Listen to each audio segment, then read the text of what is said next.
Hey, Pox community, what's up? Bombman 007 bringing you another edition of PoxNora Unwrapped.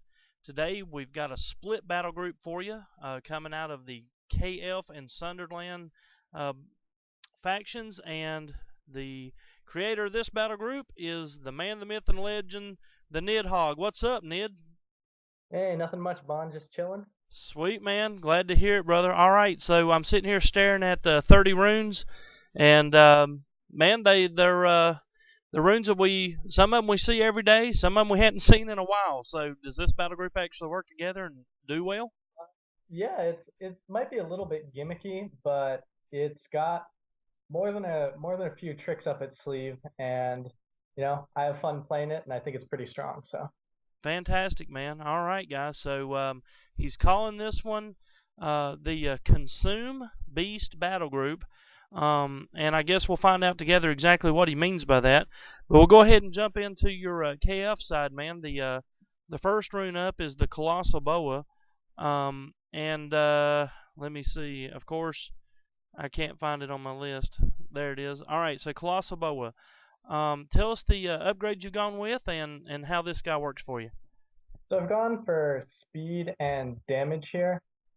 He's 5 speed on his own. I mean, because in the KF he would naturally get that +1 speed, so you do need the speed upgrade on him. And I took the damage over cleave and constriction, even though I think both are fine upgrades.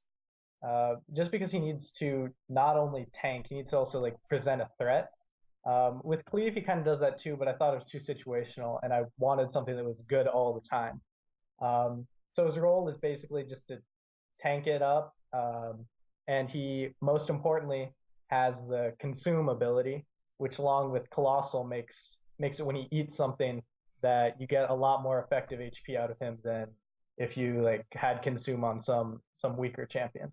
So Uh, is this guy is he actually fairly tanky? He's 74 Nora, 66 hit points. That's a lot. I know it does have the colossal, but does that is he survivable even with the 0 defense? yeah, so the zero defense kind of sucks, but um, when he's in boost beast range, he has a lot more HP also. I mean, it's not actually a lot more; it's like +6, but he is pretty tanky, and even though Colossal isn't always good, when I do deploy him and when I like run him into a one-on-one situation or something, he does his job and he has a good heal built into him, which I take advantage of with like several ways in the deck. So he's in here because I had my mixed Broodlord in here, and I guess we'll get to him later. And I was like, wow, Colossal Boa is also colossal, and he also has consume. So why don't I throw one of those in there? And he's been fairly good. I mainly like him because he gets boosted and he's like super tanky, especially with the even the half SL bonus. Good deal, man. All right, so 1 times colossal bonus, guys, speed and damage upgrades, and then your next KF rune is the Guru Medium. Now this little dude, when he was released out of box, I mean he was an absolute machine. He had a lot of abilities to hit the table. Now he's kind of was nerfed back and not ran as much these days. But is what exactly does Guru Medium bring for you? Okay, so he's pretty good on his own. I've taken phase shift and essence capture. So along with pawn, the phase shift keeps him alive. Gives him good survivability, even though he has defenseless. Uh, but what he obviously, the biggest thing he brings is the spirit projection, and it's his manifestation. And so the thing is that you can eat those manifestations with the consume, which is like the whole idea of this battle group. Oh Uh, wow, okay, nice. so he spits out a little 25 HP guy, or I think he's 25 HP, and you can just keep eating him. I mean, the consumability does have a 2-turn cooldown, but he'll make this guy every turn, or if the manifestation is eaten or if it dies, he'll keep making them and just keep on plowing them out. And he provides an engine for the deck. Wow. Man, that is nice. Okay, so who would have ever thought the spirit projection manifestation could be eaten? Man, that is fantastic. So phase shift and essence capture. So guys, keep a lookout for the Guru medium during his matches to see exactly if he gets that engine running. So man, that's great. So why only one times Guru medium then? If he's such a big portion of your battle group, why only one include on that guy? He is a little bit expensive, and his range isn't. I mean, like it's 3 to 5. He was much better when he was 3 to 6, and uh, I would have run 2 if he were 3 to 6 range. But he doesn't. He is good, but he doesn't. And he's important to have one of in the battle group to have an option. But I don't think he's good enough for the 2 times include, especially when I have so many other KF runes that I want to get in here. Okay. One other thing that I like to do with him is his cast Ancestral Anger. That gives Berserker 3. So Berserker gives him like plus damage, plus speed, but it also gives them the Careless ability. And that combos really well with the one Mixed Broodlord that I have in here. Nice. Because even though it'll reduce his range by 1, he's unstoppable. He's unstoppable, so Careless doesn't get him. Very nice. Okay. So I guess this is my big question. Your next rune in the battle group is Spirit of the Mountain. So why not run 2, Guru mediums versus, a Spirit of the Mountain? I figure what you're going to tell me is the manifestation comes out with 40 hit points, so it's a bigger heal. But, why? You see what I'm saying? Why not go with the rune that's going to bring a little bit more versatility to your battle group than the Spirit? So, well, tell us about the Spirit and why you went with him over another Guru medium. So yeah, the manifestation does heal a lot more hit points, but I guess like another good reason is because Horn of Order is really good on Spirit of the Mountain. Because it doesn't have a basic attack, it needs something to do with its action points. And with the medium, you want to be attacking with it, you want to be casting Ancestral Anger, you want to be hibernating, whatever, you want to be doing things. But if you've got your Spirit of the Mountain out and you plop a Horn of Order on him, he can drive his own manifestation to get it to 8 AP to double attack something. He invigorates other guys. And he's also sometimes like you just deploy him and you run him over to a font like the mid font, and they don't have a magic champion early, and he's much stronger early game, I think, than the medium, even though he doesn't have a basic attack of his own and whatnot. That makes sense. So you've gone with the favor and the reduced magic upgrades on your Spirit of the Mountain. Yeah, that's right. Okay. Mainly because the other 2, like, I don't say they like suck, but they aren't really great. Like Assimilate, you usually want the Nora instead of healing your guy, and Damage Shield Magical. Like, how many times do you get smacked at melee range with a magic damage champion? I mean, if it happens, it's probably like a Nightfall Spider, and you're probably going to die anyway. So I don't like it that much. Okay. Well, that makes perfect sense. All right. So one-time Spirit of the Mountain. He is a split hero, so you have to keep that in mind. All right, Vishal Druid. Let's see. Let me pull this big guy up here. Vishal Druid 2 times, and you've gone with the Evasive 2 and the Escape upgrades. He's got the Vomit, the Scramble, Seal of Vishal, and Surge Beast abilities on him. So is this guy one of your main damage dealers then, since you've got several beasts in here? I wouldn't say that he is one of my main damage dealers. I do like him, and if there were something better than him, well, I mean, it's just that he brings too much to the table in terms of like synergistic combos and things like that. Like with the Crazed Warmandrills, for example, his Foment ability, that gives them plus 7 HP, but it also gets the mixed drones off of the Matriarch. And Surge Beast combos with the Warmandrills because those give plus 3 to his Surge. And when you do have things like your Spirit of the Mountain manifestation, getting Scramble down and giving all that global AP is really important. So a lot of the times, like, I think, wow, I wish I could drop this guy for something else, but it turns out that he's just so good on his own that, I mean, I can't justify dropping him. He's evasive. Even if they hit him, he'll just like run away and escape go hide somewhere and then come in and smack them later. He's a pretty solid all-around rune. I sometimes like forget that when I drop him and then I miss him, and so I put him back in. Okay. All right, so 2 times Vishal Druid, Evasive 2, and Escape are the upgrades, and then your final KF piece for or champion anyway is the Vishal Ranger. This little guy is one of my favorites for KF. He just brings a host of abilities, and then I'm guessing that maybe you can eat the pet wolf. You tell us. That is something you can do. The druid also gives +7 HP to the wolf, which is nice. Um, he's a beast, so he gets boosted by the herders. I've gone for reinforcement and shatter because sometimes I can drop them out there and like run and shatter something. And that's a nice trick to have. But I guess the main reason he is in there is because of the detection and the shatter, because I don't have that in I don't think I have that anywhere else in my deck except for the detection, like the pseudo detection off of Sonic Reading. Um, he's a little bit expensive for what he does, but Hunter Unnatural, not bad with constructs running around, with creeps running around.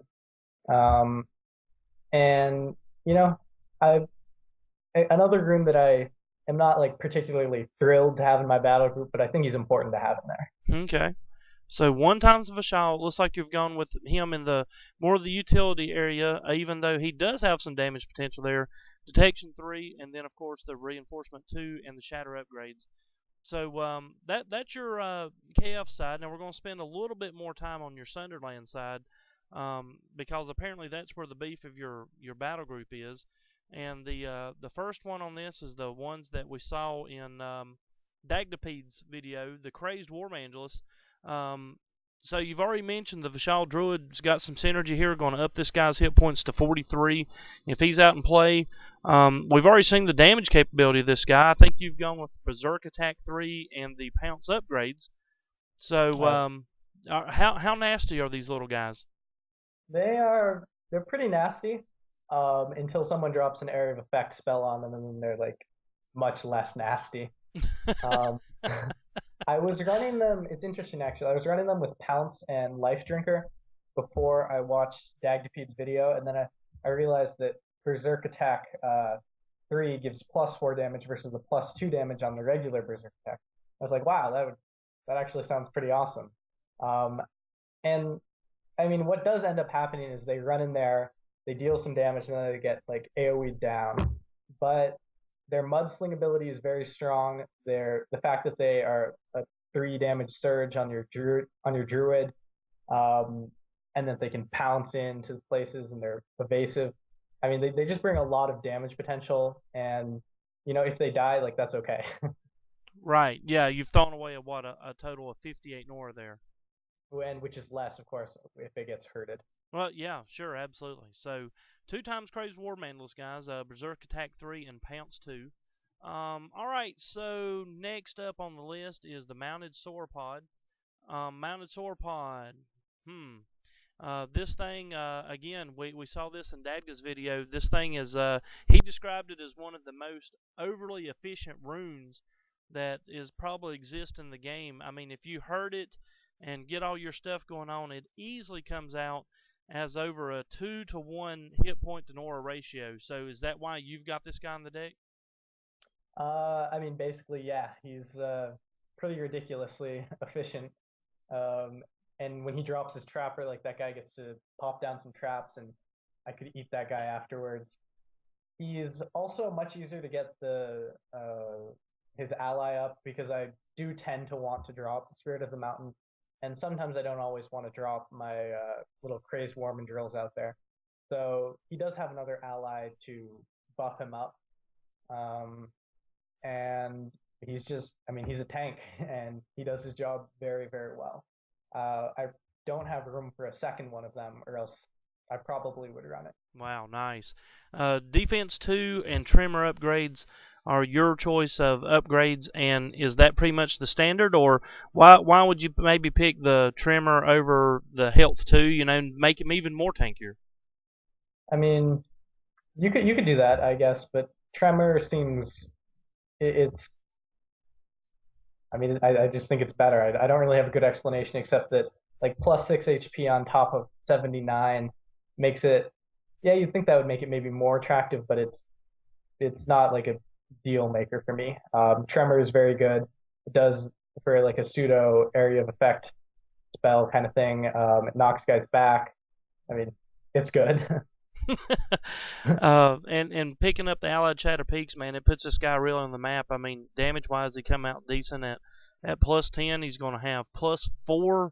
I mean +3 defense with your upgrade, and like you said, 79 hit point potential. Man, that guy is incredible. So 1x mounted sauropod, and then we've got the mixed broodlord. All right, so tell us about the broodlord. You mentioned a while ago he had the consume ability, and that's one of the upgrades you've gone with.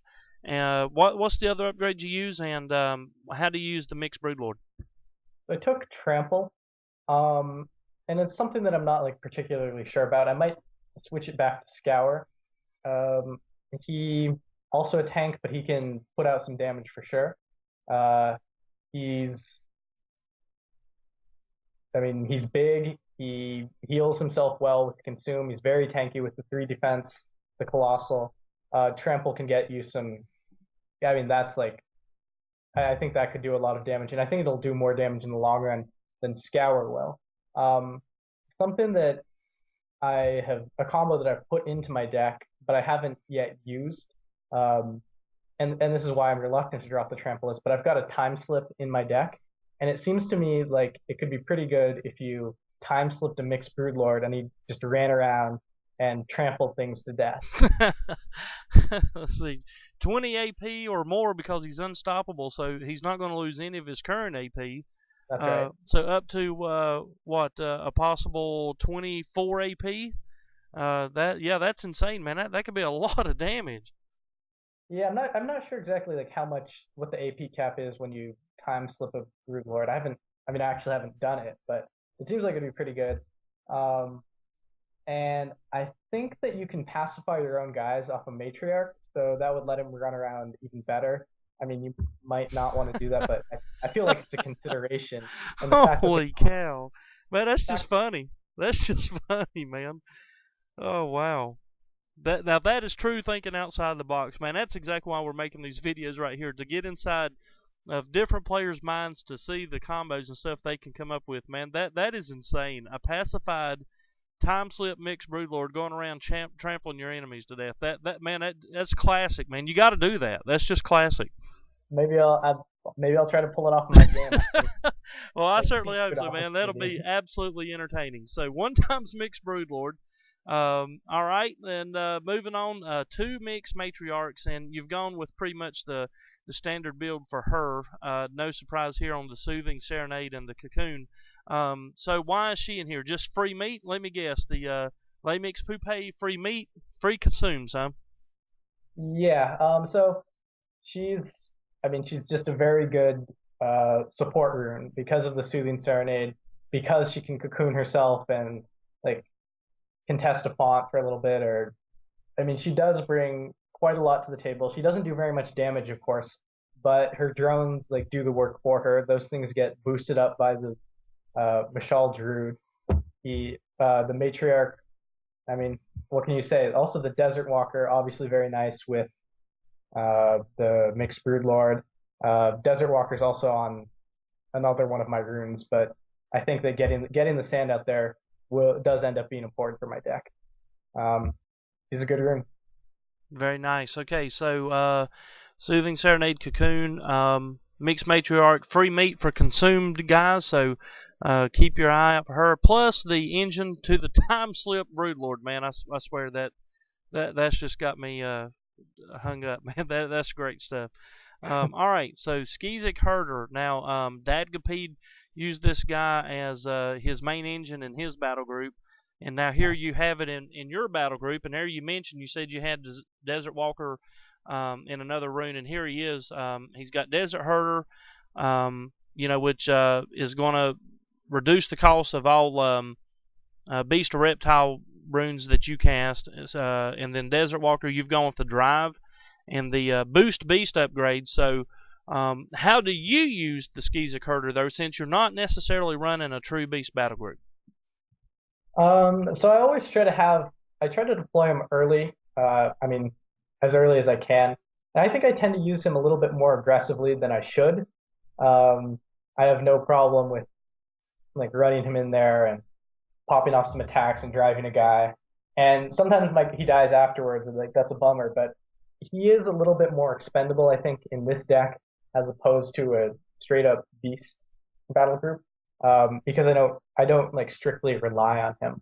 Um, he he is also the reason why I've like tried to cram in as many of the Sunderland beasts as I could. Um, I mean, I just ran out of room couldn't get an extra mounted sauropod in there or some of the other things like you might typically run. But I do get the best beasts in here as opposed to like the full faction Sundered Lands one where you have to run some like kind of sketchy, kind of mediocre guys and hope that you get to deploy them with the refund and that they get boosted by the herder. So I mean, he is important to the deck. He also good support, but he is ultimately expendable. Okay. So 2 times Skeezic Herders, drive and boost beast upgrades on them guys. All right, and then wow, man, it doesn't get any better than this. 2 times Snogvi, the Ant Bear. So you've got 2 of these big guys. Now, obviously, you cannot run 2 of them at a time because of the mythical drawback to him. So is Snogvi that big of a a part of this battle group that you have to have 2 of them? Like if one dies, you've got another standing by, or do you just want Snogvi on the board as quickly as possible? What's your motivation for having 2 of these guys in the battle group? Um, so even though I do have the 2 Snogvi, I don't run them 2x in like a regular like full faction Sundered Lands group or the mixed battle group, even though like they'd probably be pretty good there. But the fact is he's a beast. He is like 76 Nora after if you have a Skeezic Herder down already. Um, and while he's like, I mean, I think he's pretty good on 90 Nora in a regular deck. But when you get to deploy him for 76 Nora in your beast deck, he gets boosted.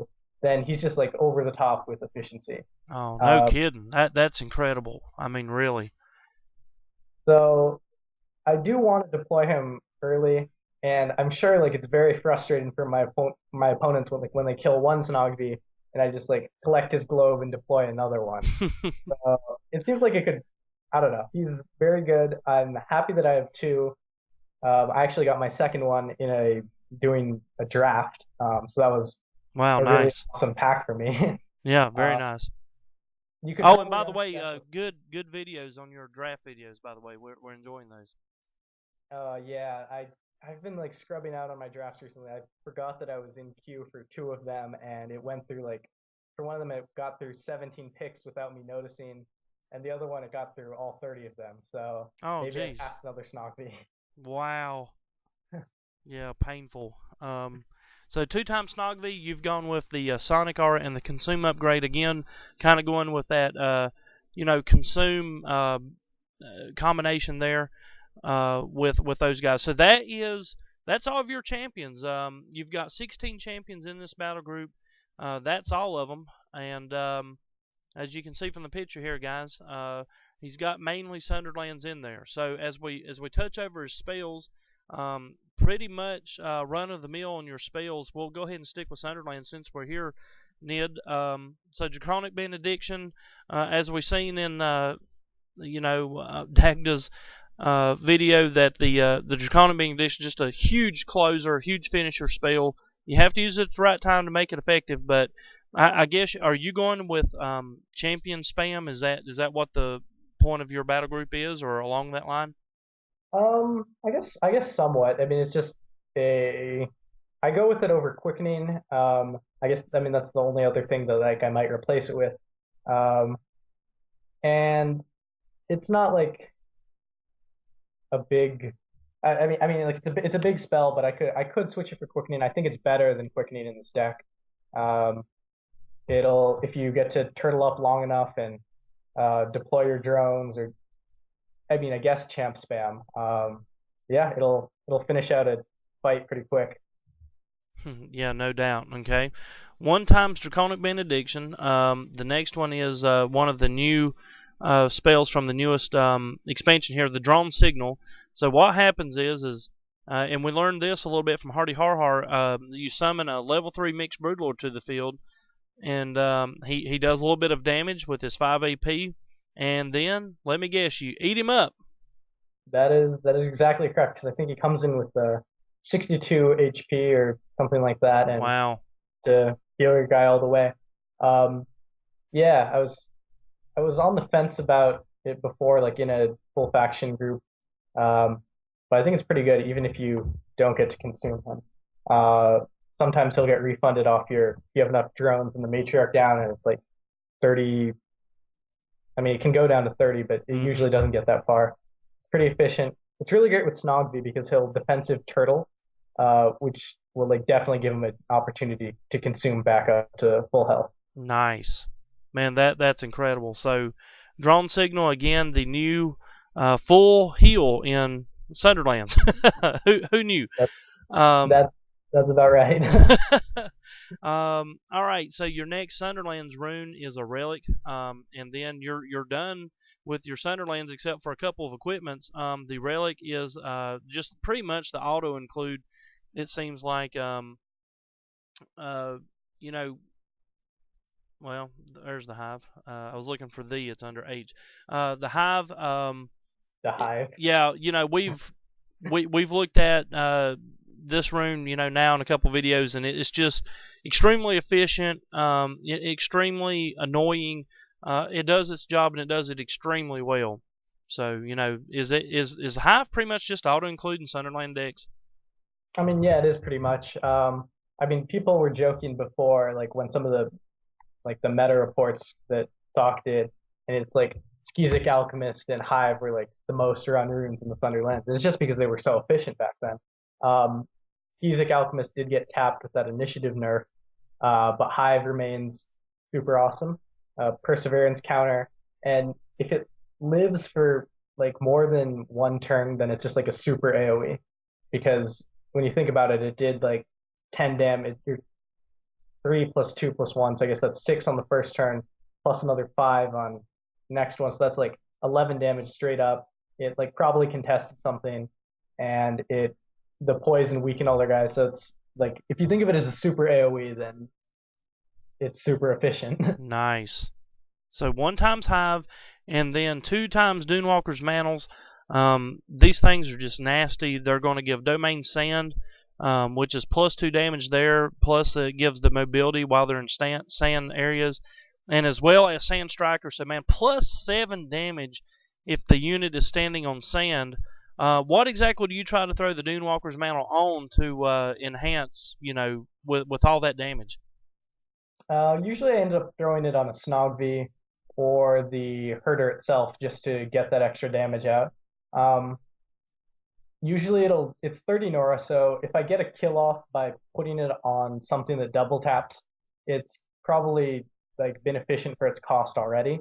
With the Skizik Herders, like I usually have the sand around. So that's why like Desert Walker isn't just like a random thing on him. Like it's actually good.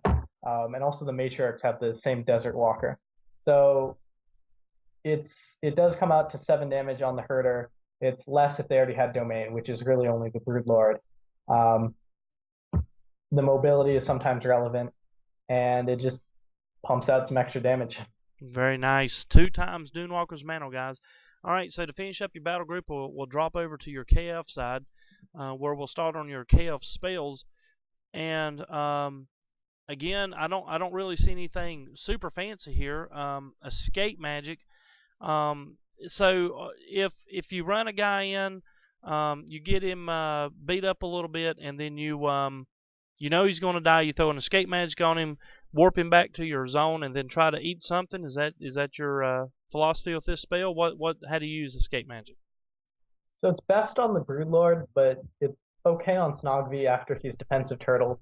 I mean, so Snogby does lose something after he drops to the defensive turtle the first time, but yeah, you cast on a guy that's gonna die, and he just like pops back up at your shrine and trolls your opponent by eating a manifestation, and they can't really do anything about it. Nice.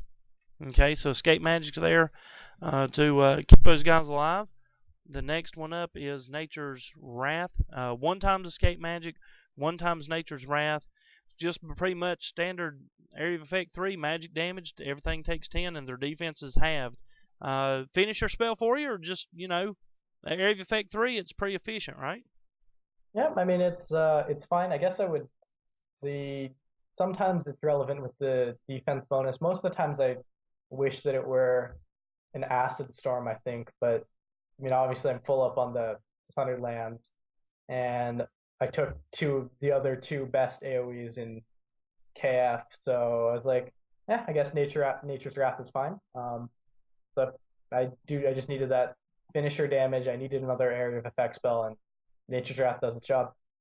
Good deal. And then the signature spell for KF is Thorn Collection. One of the most well, it's got to be one of the more efficient nukes in the absolute game. It's going to refund Nora equal to half the damage dealt by the spell. So if it does 30 damage, this spell only costs 35 Nora to do 30 damage.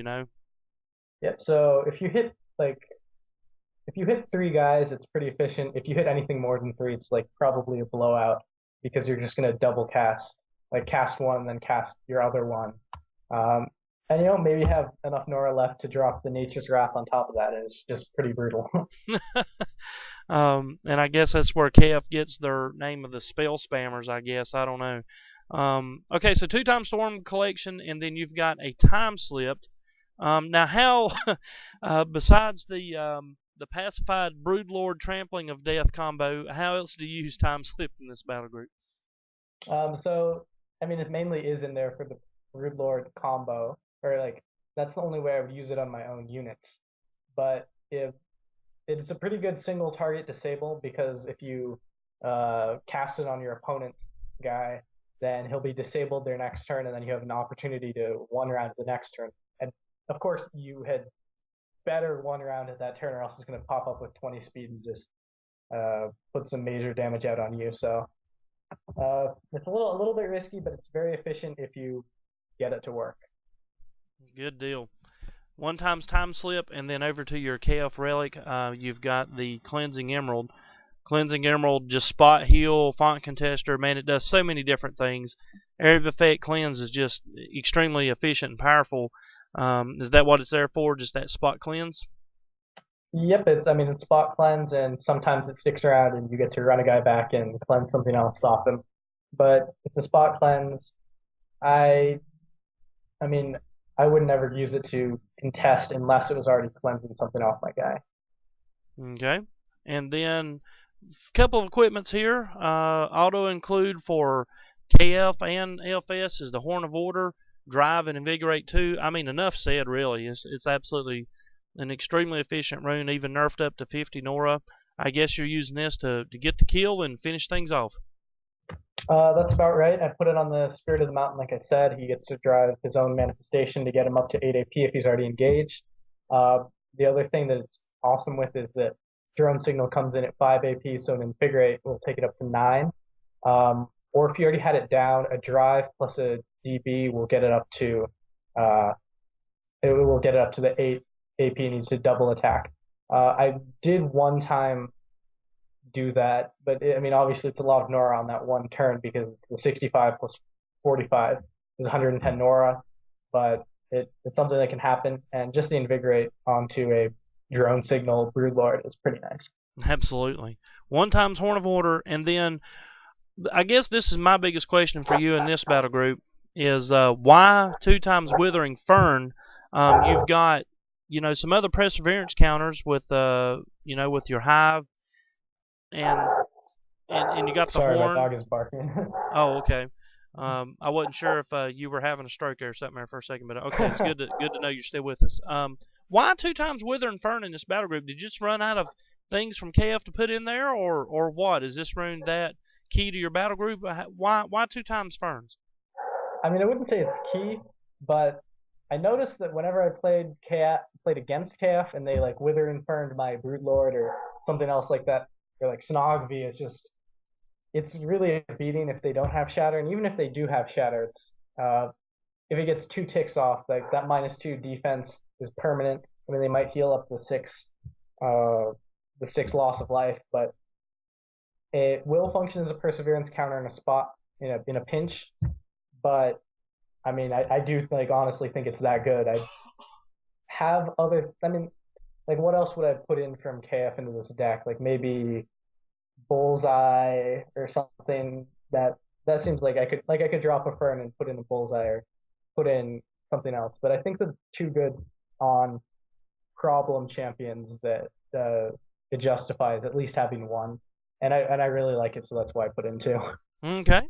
So here you go, guys. That's the Consume Beast battle group from TheNidhogg. Man, thanks for sharing your battle group with us, and I hope we'll get to see some of your cool combos in the match till you play with us. Yeah, sure thing. I'll try to get that pacified broodlord online just for you. Sounds great, man. Okay, so guys, let's go join Nidhogg in game now. All right.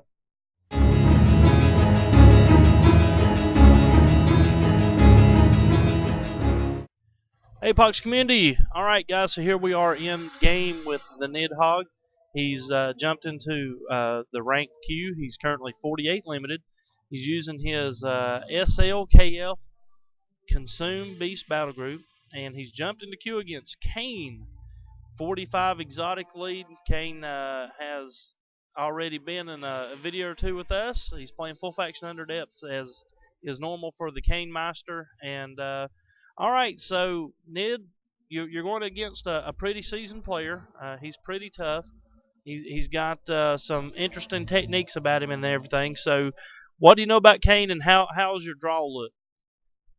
So I got a 7-speeder in my draw here, so that's like pretty decent.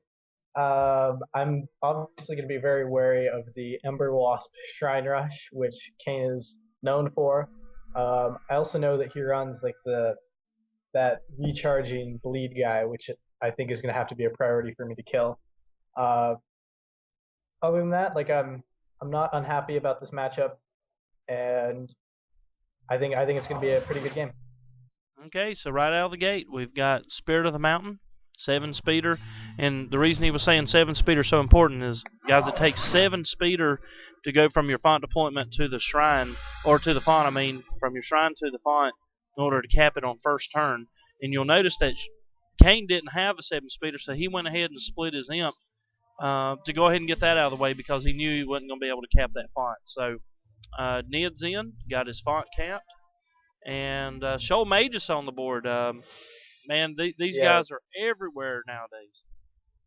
Yeah, they seem pretty absurdly powerful with the recharge blood magic thing. I I'm pretty sure that's overpowered, but you know, that's life. Oh man. I do have a withering fern for it when it tries to persevere. I've also got an early herder here, which is nice. So Kane will probably move in, cap his upper font. He's already got the multi-doom thing going on. We've got a bracelet of mirrors. Really? Okay, so let's read what this thing does. It's been a while since I'll have to even refresh myself. Equip champion gains deflect and spell charged 1. If it's matriarch surrender, you get a 25 refund. But so he's going to pick up deflect and spell 1 as opposed to murder where it gains the attack charge and all that stuff. So that's an interesting deploy for Kane, and he's also not going to bother messing with your Spirit of Mountain there. He's going to go ahead and kind of sit back on this for a second. Yeah. So I wish I got the opportunity to drop a Withering Fern on him before he got to put on Bracelet of Mirrors, because I knew he was running that. I saw him play it before. Okay.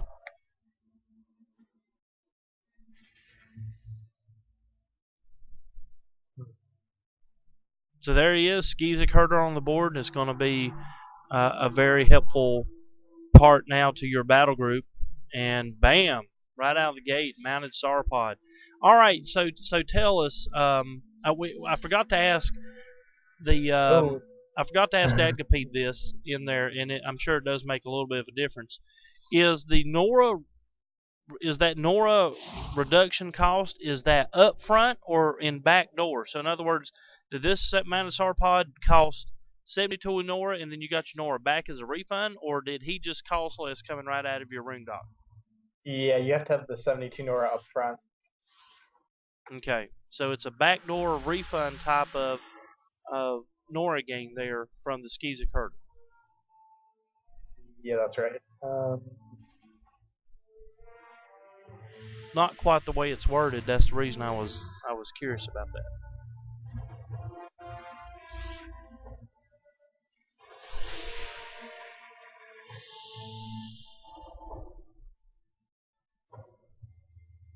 Hmm.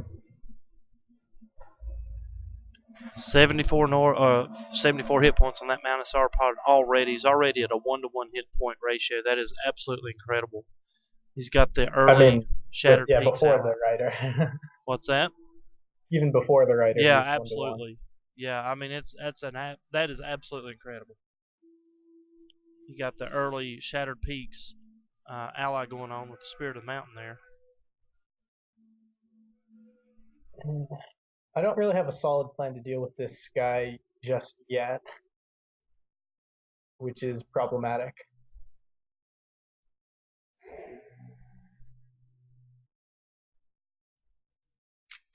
Kane himself doesn't seem to be in a hurry to mess with you either. It looks like he's trying to weigh his options here. He's got the imps kind of playing around up top. I'm sure he's trying to keep them out of spells way or something like that, but kind of taking his time here as well, so it'd be interesting to see how aggressive he gets with that Magus. Ooh. A Maxric, really? Okay, very interesting. We're seeing some stuff. I've not seen Kane play with Max, so that's an interesting deploy for me as far as he goes. I agree. I'm going to. This might be a pretty brutal move. Okay.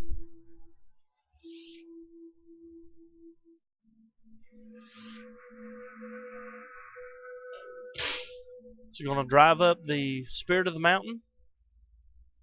1, 2. 1, 2.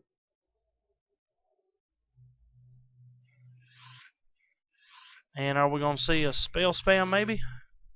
No, it's just a relic to get him. Okay.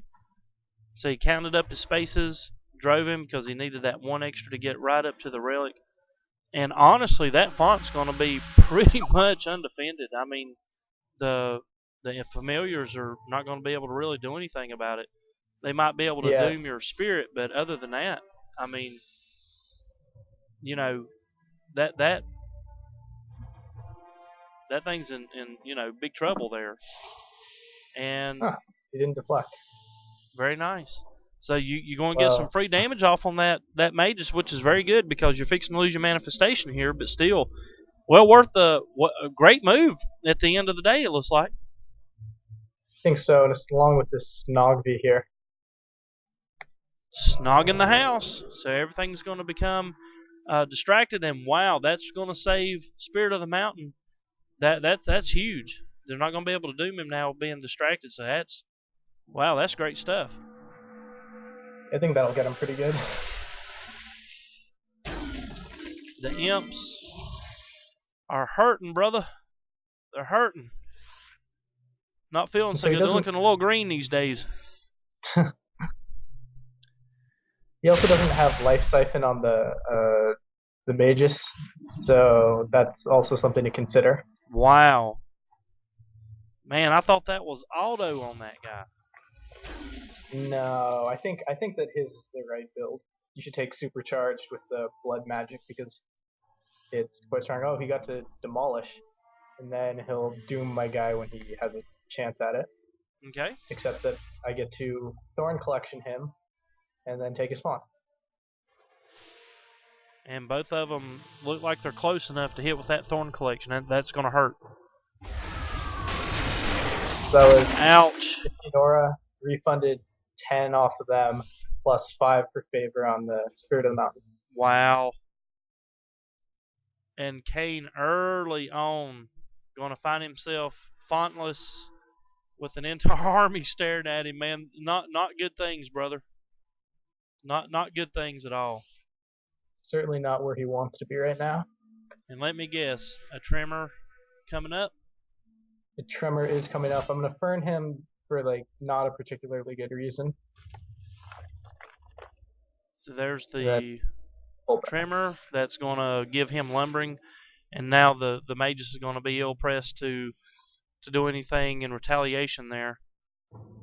Yeah, he can move in blood magic, so I'm actually gonna retreat.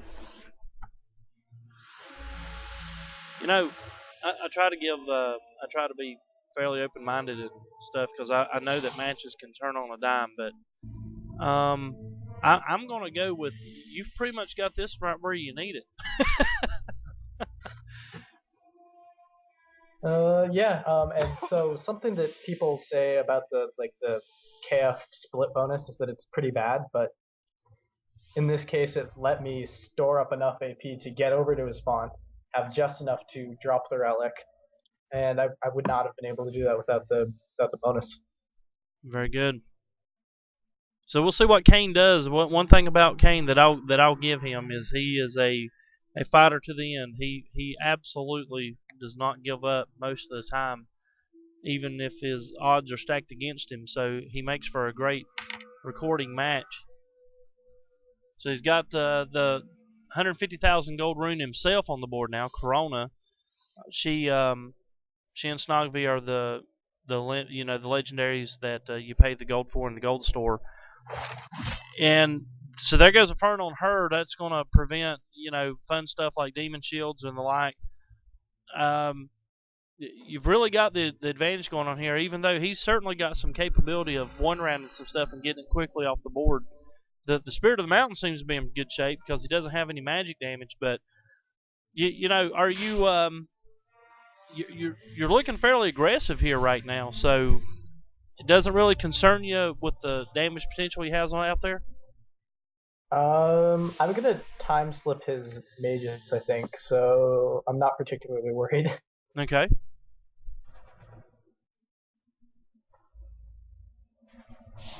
So more damage, 17 damage from that manifestation. That is painful.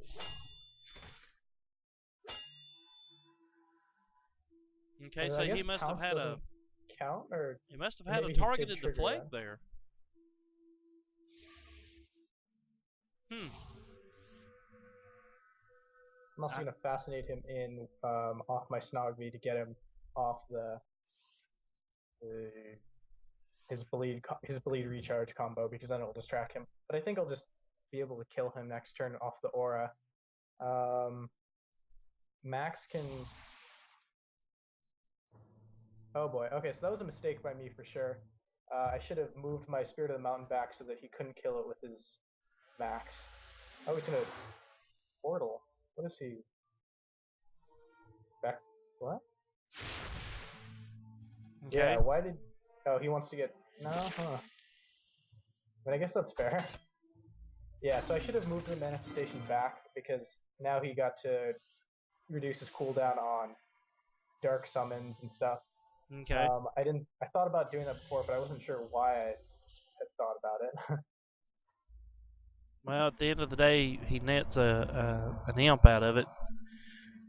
So he's got another imp familiar in play. He goes ahead and senses some danger to a shrine, so he blocks it off. Yeah, I would have just killed the shrine. Okay.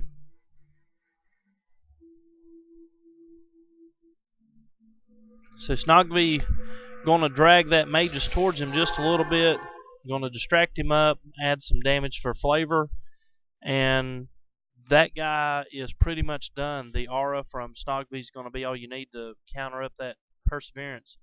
So Magus is going to be done, at least from my calculations.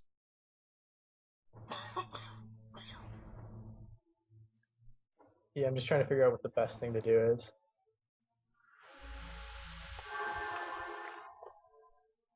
free damage in the house. There's the Tremor plus Deafening Aura combo. Down goes the Perseverance, so that's going to keep him alive up until Snogvy's Sonic Aura kicks in. So that'll be the end of the day for the Magus.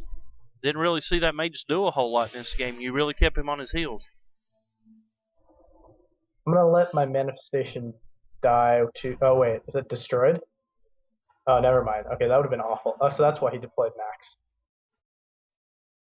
Yeah, Oh, okay.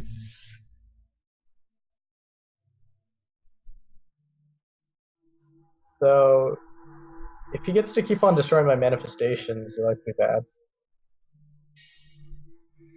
And what he's talking about, guys, is the Dark Summons. Every time a unit dies, it's a 20-turn cooldown for Dark Summons. However, every time something dies, when an opposing champion is destroyed, the champion's cooldowns are reduced by 10. So that reduces the Dark Summons by 10. So if 2 champions die, he gets to throw a champion that costs 65 or less Nora free out of his rune dock. So it's a pretty big deal. Actually, so there's the Doom on the Spirit of the Mountain. We actually get to see it now. And Kane continue to work on that manifestation, just trying to get some free meat out on the board. Yeah, it does say, I did not realize that it was not real champions. I thought it had to be a real champion to get sacrificial powered. So even though the manifestation is considered as a summon champion, it all he has to do is just keep killing them, and that sets off the sacrificial power. Wow. So Kane really smart on that. He's thought about that and using that to his usefulness right now. And if he can keep that Spirit of the Mountain and keep whacking on those manifestations, certainly going to throw some free meat out there. I don't know how much of a trouble it'll cause. However, he didn't get the kill this time, so you have to decide if he's going to spend Nora to kill it, or he's got some kind of champ to throw down. I mean, he needs to do something, or else I just kill a shrine. Imp Familiar equips a tinderbox. Wow. That'll do it. So that'll be the kill. Okay. He went with the Fire R3. That thing picks up Fire R3, Fire Alkalite, so I guess he's going to go ahead and wow. So it's all for nothing for Kane now. He's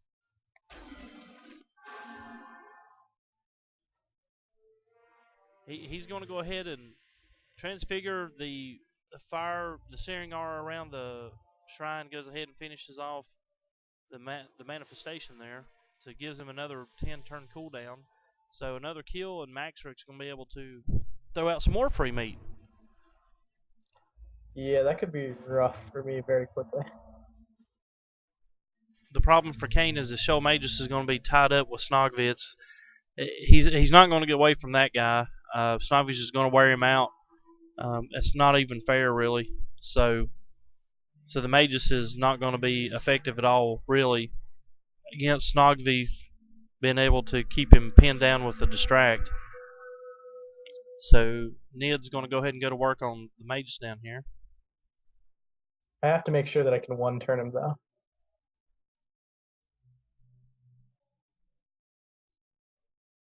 So some quick calculations. There's 12 damage and 28 more from a double tap.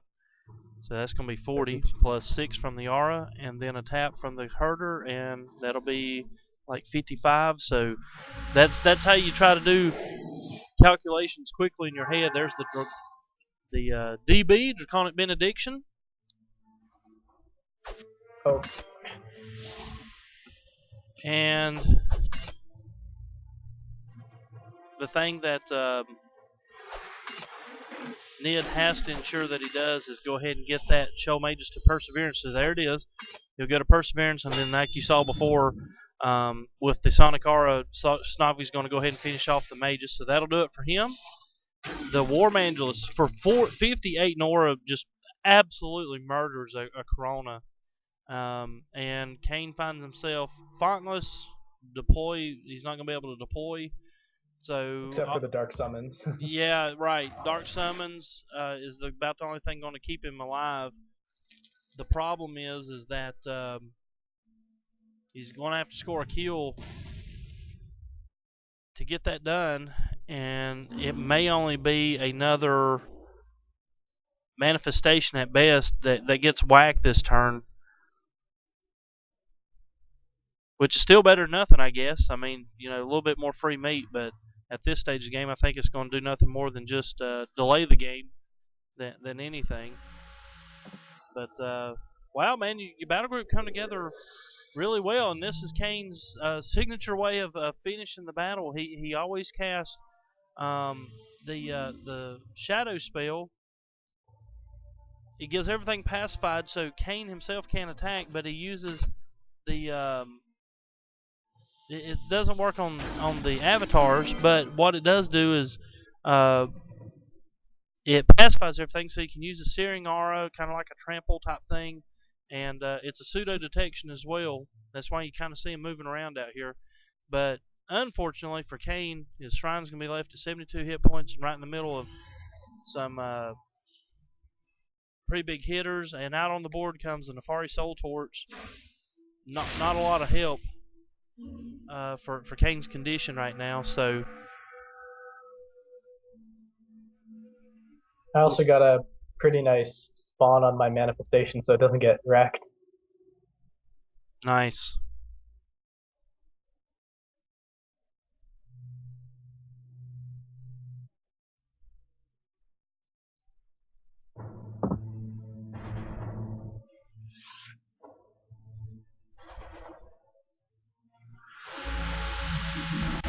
So it's pretty much just business as usual here. Just go ahead and finish up what's on the board and try to go ahead and get the shrine kill and get this game done. Wow. Snogvy with the Dunewalker's Mantle. 22 damage a lick. I mean, put that in your pipe and smoke it. That is absolutely incredible. Out comes Maxrick from the shadows there.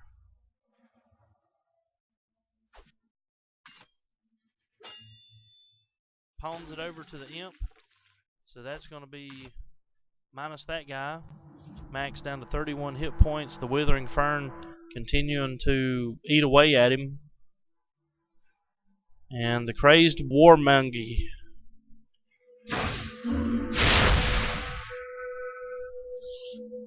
Going to go ahead and add some shrine damage. Oh, I can't. Yeah, because it's not a basic attack. Cannot target what he was trying to do was target the avatar with a base attack, but or with that ability from Berserk attack, but it doesn't work because of avatars cannot be targeted. So. And I also let my manifestation die by not moving back with the mountain. So that's fine. At this stage of the game, I think it's more of a technicality. There was a spark charge. Flame charge. Yeah, to make the annihilation do a little bit more damage, but again, I mean, Kane's trying. He's certainly giving it everything he's got. The problem is if he doesn't get over to that font and contest it, I don't think he's going to have much of a chance here. The monkey can die with just one blast of the. Uh-oh. Oh, he was able to pull it off. Did you cast an escape magic on your monkey? Yeah. Wow. Escape magic on Crazed Warmangels.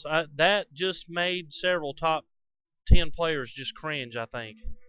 Wow. A little bit, but it seemed like a reasonable play because it was going to get Dark Summons on cooldown, or off cooldown. 58 Nora piece, you cast a 40 Nora spell on it. So there you go, guys. I mean, you're watching the best. Fun times, man. That's great stuff. So now we're going to have an invisible monkey floating around out there somewhere. And what's interesting is that Kane's actually he's held in there, for a little bit, but I think Snogvy's going to have a little bit to say about that here in just a second. A Horn of Order on the Crazed Warmangels. Wow. Man, I do want to knock out that imp first.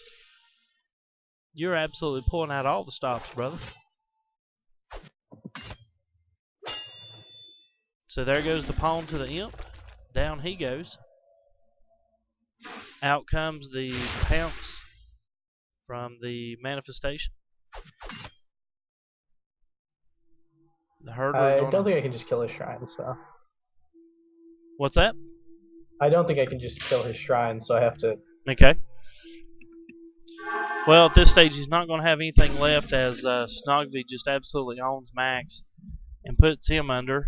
And that's it. I mean, Kane is now championless, and you're on the board, so it's an absolute just matter of time at this stage. But, wow, man, your battle group really come together good, Ned. I mean, everything worked together. You got the Skeezic herders going on. Snogvy is mightily impressive with 21, 22 damage. 7-8 speed. That's crazy stuff there. I mean, he did his job and he did it extremely well. Unfortunately, I don't think we're going to see in this match the consuming, pacified, trampling mixed broodlord, but you never know. I mean, maybe next match. Possibly, yeah. I mean, this match was just basically a blowout once I pulled off the relic contest. And that's why, keeping a solid champion near those fonts is so critical, because with Kane basically leaving his font undefended, he was able to just blow by and get that font. And once that font became yours, I mean, it was, like you said, it was pretty much done from right there. Nothing. I mean, you played really well, don't get me wrong, but I mean that move by itself really seemed to set the tone for this entire match, which we're watching the remnants of it now. Not much Kane's going to be able to do from this standpoint without being able to deploy. At best, he can just spell spam a little, but not going to happen this match for Kane. So man, great game. I mean, your battle group did extremely well. Yeah, I mean, I didn't get to consume anything because I didn't want to trigger dark summons, but it definitely was possible for me to eat things and heal them up. Didn't play my broodlord. Could have used a drone signal to heal my guy. Yep, drone signal to get the shrine kill. Ned, man, it's a great match. I guess we'll maybe try for another one, and if not, we'll catch you next video, man. Appreciate it. Yep, see ya.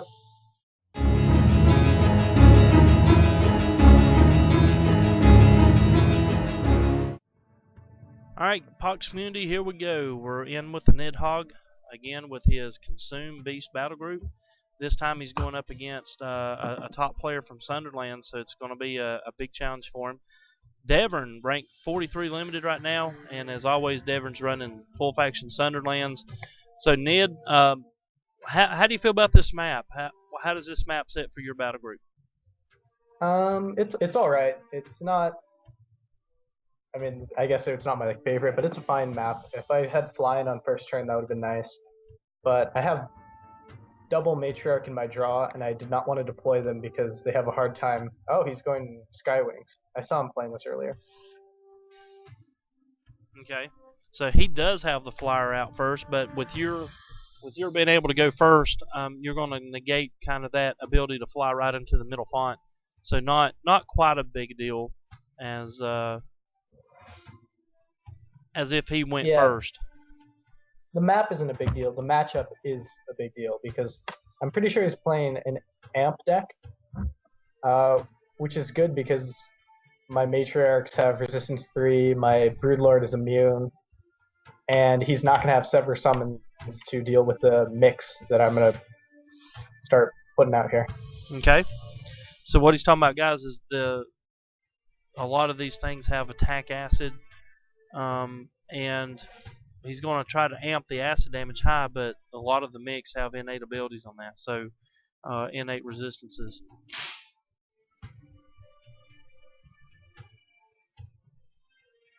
So out comes a mixed Poupée, and he drives the mix matriarch to go ahead and store up to that extra 4 AP there for next turn. So we don't see a lot of people playing Skywings. Ned, why don't people play more Skywings? Are they, with the initiative nerf, did that really hurt that, that theme or what? What's the deal with the Skywings? Well, I mean, I played them when they came out because they were new and I wanted to try them. And I mean, they honestly just are not good. That's why people don't play them. It's even before the initiative nerf, they were pretty hard to.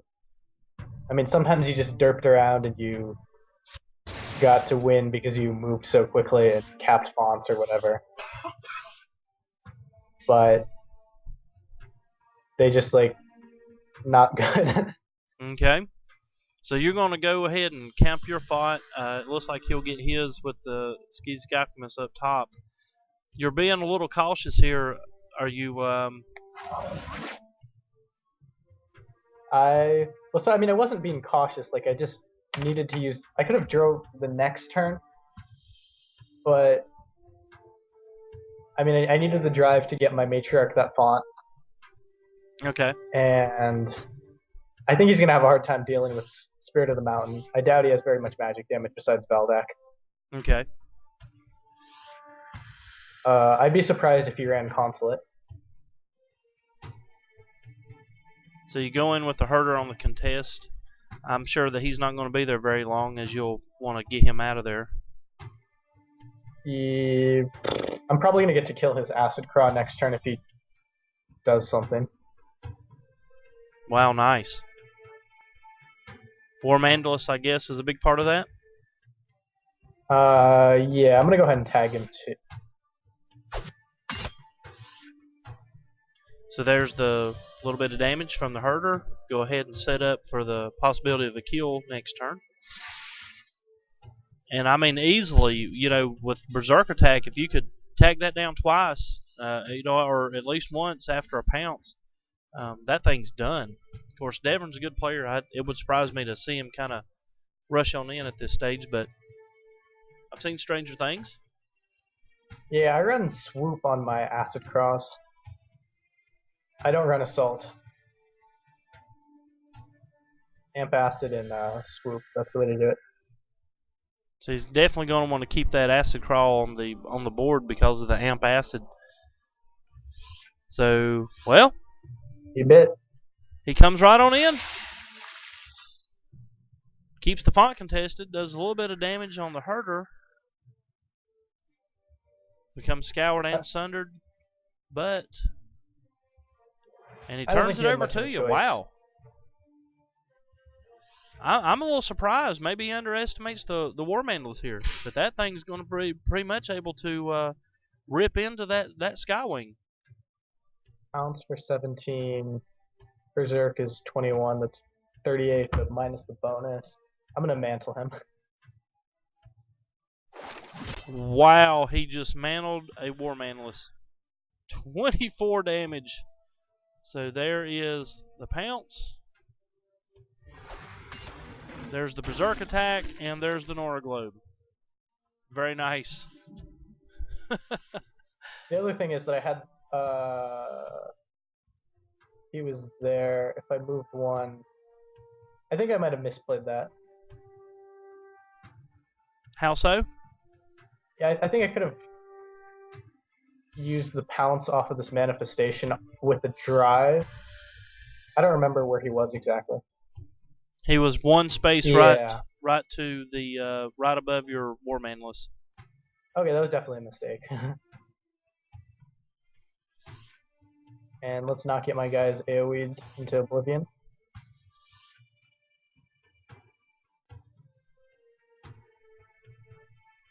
The problem is he's going to have to get that Alchemist into that middle font to recontest that thing. So there's that move. I do think that the Spirit of the Mountain is going to be a big problem for him. Because he probably has like 2 sources of magic damage at the most. And even then, reduced magic is pretty good on manifestation for keeping him alive. Deverin usually does a good job of running Veldak in his battle group, so you would think that would be one for him, but I'm not exactly sure what else he runs that would carry that type of damage. Yeah. Deverin trying to go to work on the herder. The problem is you're pretty much going to get him out of dodge here very soon. Spirit of Mountain is pretty much going to be able to hang into that middle font pretty much by himself, right? I mean, that's what your whole point is about Deverin's lack of magic damage here is with Spirit of Mountain. I mean, he's going to be pretty much able to hold that font down by himself, really. Something like that. The other nice thing about playing in Sunderlands is that, well, I mean, first of all, they don't have Sever summons, which is huge. The second thing is that they don't have anti-equip, except for the Consulate. Right. So Consulate plus Valdak maybe is at best his 2 forms of damage. So we'll see. There's the Mudsling from the Crazed War Manless, going to give that thing lethargic, or lumbering rather, and that's going to kind of keep that Skeezic Alchemist kind of pegged down. He's not going to be able to escape your assault here. Yeah, it's going to make life difficult for him.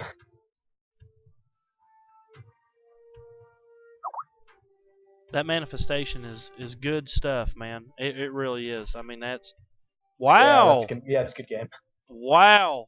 Very quick victory over Deverin, man. That's an incredible win that fast. So, Nid, good job, man. I mean, your rush and push there, he figured there's nothing much he could do against the Spirit, and he calls it a game, man. Good stuff.